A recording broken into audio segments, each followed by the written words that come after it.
El psicodiagnóstico laboral y la evaluación por competencias.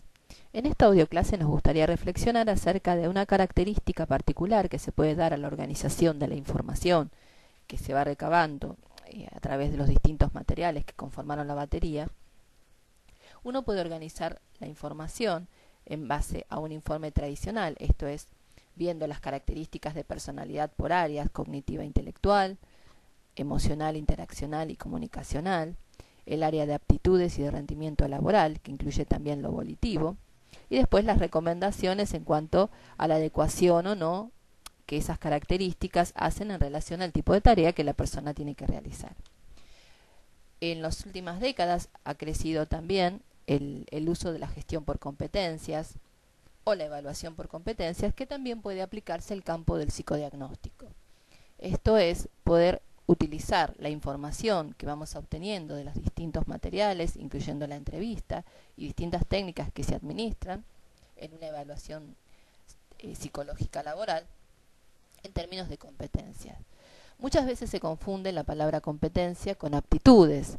Si bien las competencias involucran aptitudes, habilidades, destrezas, también incluyen un saber hacer con esas aptitudes. Es decir, alguien que tenga, por ejemplo, creatividad, pero nunca ha utilizado esa creatividad efectivamente en algún tipo de proyectos o actividad, podemos decir que está como potencial, pero que no hay competencia, que no existe la creatividad como competencia. Y así sucede con muchas de las aptitudes con que cuentan las personas. Entonces, lo que hace que algo sea una competencia, por ejemplo, es la experiencia, el conocimiento y además las aptitudes que permiten llevar a cabo las distintas tareas o funciones que una persona debiera realizar. Entonces es muy interesante el trabajo por competencias porque es hacer una síntesis de lo que realmente la persona podrá hacer de ingresar a la empresa.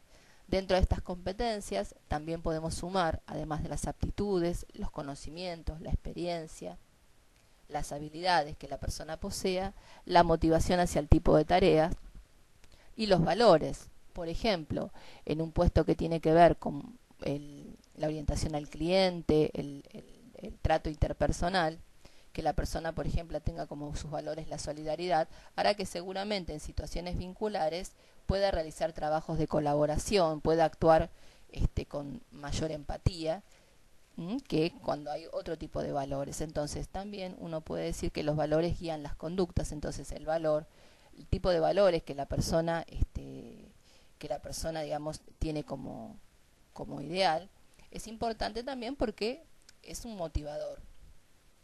Bien, entonces, ¿cómo proceder? Podemos realizar una evaluación psicotécnica laboral o psicológica laboral, como decíamos en términos tradicionales, por áreas y después sumar un perfil de competencias o directamente realizar el informe en base a las competencias. Y es aquí donde tenemos que hacer una diferenciación, ya que las competencias son muchísimas, pero que siempre tenemos esas competencias básicas, que es aquellas que le permiten a una persona no solamente hacer su trabajo, sino tener una relación adecuada con sus compañeros de trabajo, con sus superiores, con el tipo de cultura organizacional que hay en la empresa.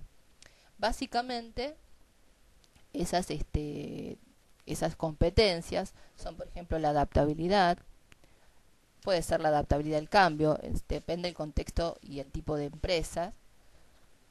Puede ser también la energía, la perseverancia, la responsabilidad, la capacidad de organización y planificación, la posibilidad del trabajo en equipo, la sociabilidad por lo menos media y adecuada, la tolerancia a las presiones, por lo menos media. Es decir, aquellas competencias básicas que hacen a que una persona pueda ejercer un determinado tipo de trabajo, más allá de cuál fuera. Es decir, que este tipo de competencias son esperables tanto para puestos de base como para puestos superiores. Muchas veces hay algunas empresas, sobre todo las más grandes, que han establecido, han trabajado, digamos, con el sistema de gestión por competencias y ya tienen como un perfil del tipo de competencias y qué es lo que esperan en la gente que ingresa a su empresa.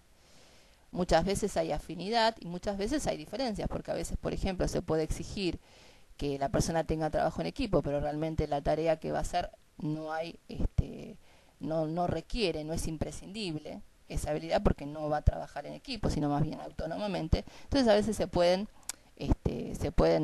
deliberar, digamos, negociar, o simplemente evaluarla si la empresa decide que sí o sí tiene que estar.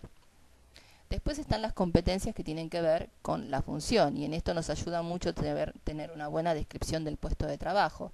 Es difícil y complica no a veces tener un buen perfil de lo que la persona tiene que hacer, porque ya que cada tarea tiene sus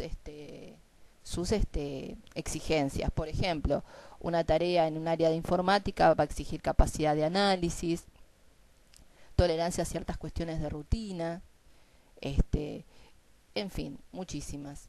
Entonces lo importante después es ver qué tipo de competencias particulares en el área cognitiva, como por ejemplo el pensamiento conceptual, en el área interpersonal, en el área de la tarea en sí misma, requieren, y establecer esas competencias que son las que después trataremos de evaluar en las distintas técnicas que hemos administrado.